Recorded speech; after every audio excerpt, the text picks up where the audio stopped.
everyone, welcome back to my channel and Happy New Year. Welcome to 2023. This is my first video of the year and I thought for this one I just eased back in and I thought I'd let you know what books I read back in December. Now I didn't read too many, to be honest. I read 4 books, but I think that's a good solid amount. I had some nice long ones in there, but I don't want to be too hard on myself over the festive period.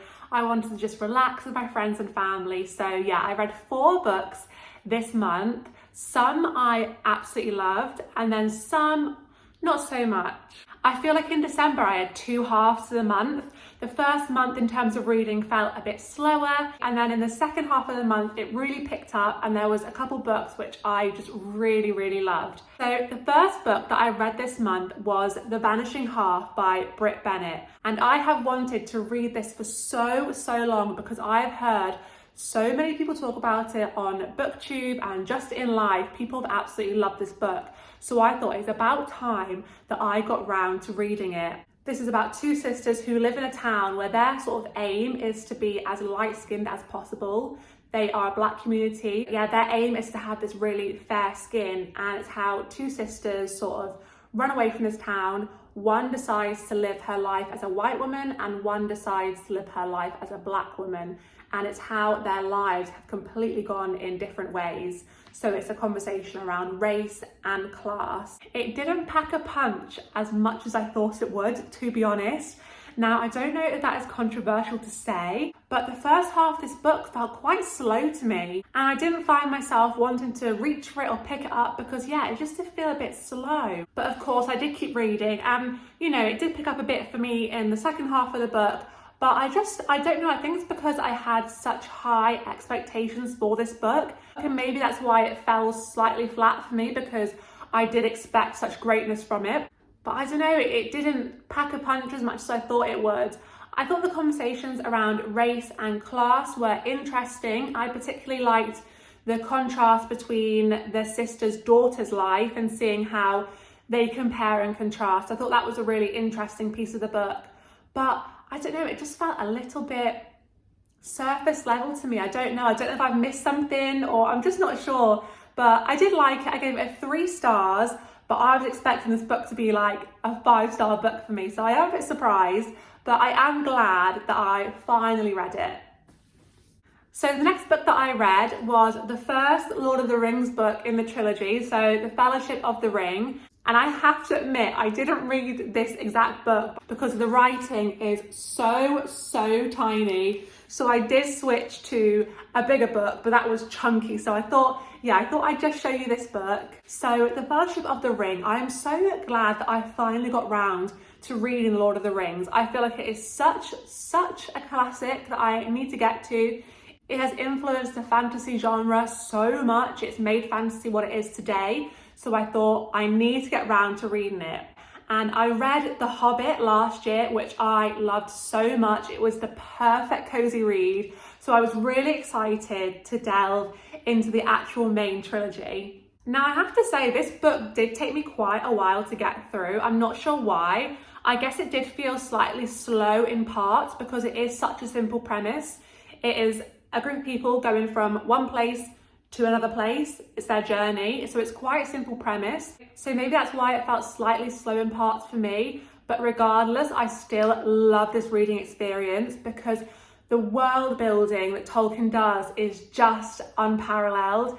So on their journey, they go from different place to place, and each of these places have their own really defined aspects and qualities, and all of them just felt so cozy to read. It was the perfect book to read around Christmas because every different place and town and city they go to just felt so cozy and mystical and magical. So it was definitely a very good book to read around the Christmas time and just winter in general when you're wanting to feel cozy. And I think the world building in this book is what absolutely makes it. It is such strong world building. So I'm excited for the characters to develop a little bit more in the next 2 books. I'm excited to get to them and see how the relationships form and how they develop themselves as characters. So yeah, I love the world building in this book and I'm so excited to read the rest of the trilogy. So next up, the third book that I read last month was The Song of Achilles by Madeline Miller,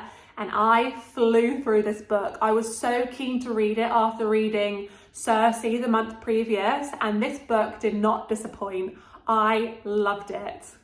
I loved reading about the relationship between Achilles and, is it Patroclus? Is that how you say it? I loved hearing about their relationship, and I thought it was so believable and just so lovely to read.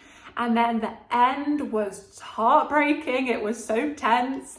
About midway through this book, there's a prophecy that they hear. And so all through the second half of the book, it's sort of building up to this moment, and it feels really tense and you're wanting to know what happens. So I think it really builds suspense very well in that way. This was like the perfect sort of love story for me. I don't read a lot of romance stories, but this one was just so good. And I love Madeline Miller's writing. I find it so easy to read and get immersed in her world. It was such an enjoyable reading experience. I just love her writing, and I love how she showed their relationship together and their love. And yeah, I just love this book a lot, and it's really cemented the fact that I love Madeline Miller as an author. So I am keen to read some more books from her as well. So my final book that I read this month was Bane by Douglas Stewart. And oh my gosh, this book was incredible. Now, if you watched my last video, you'd have seen that I did my favourite books of 2022, but I think I did it too early because this one would definitely have been included. It was so amazing and I loved it so much. It is set in Glasgow with a really working class family, and it is heartbreaking. It is about a mum who is an alcoholic and a son, Shuggy, who tries to be there for her, and his relationship with her, and his just desperate need to have a mum and someone to look after him.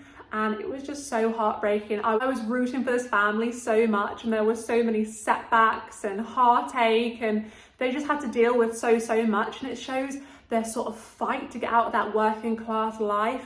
From the minute they're born, they're sort of destined for this life, and it's very hard to escape it. As someone whose family is from around the Glasgow area as well, I could really picture the setting and picture the areas that they went to, which made for a really rich reading experience and made me connect to the characters so much. I really felt for them, and I just truly believe that this is a must-read book for everyone. It was so amazing, so well written, and absolutely heartbreaking. So yeah, highly recommend this one. Absolute 5 stars from me. So they are the 4 books that I read this month. Like I said, a slower start to the beginning of the month, and then the second half of the month really ramped up, and that Bane was one of my favourite books of the year by far. It was so amazing. So I'm pleased with what I read this month, and I'm excited to get back into normality, get back to reality after the hectic Christmas and New Year period. So thank you so much for watching, and I will see you in my next video.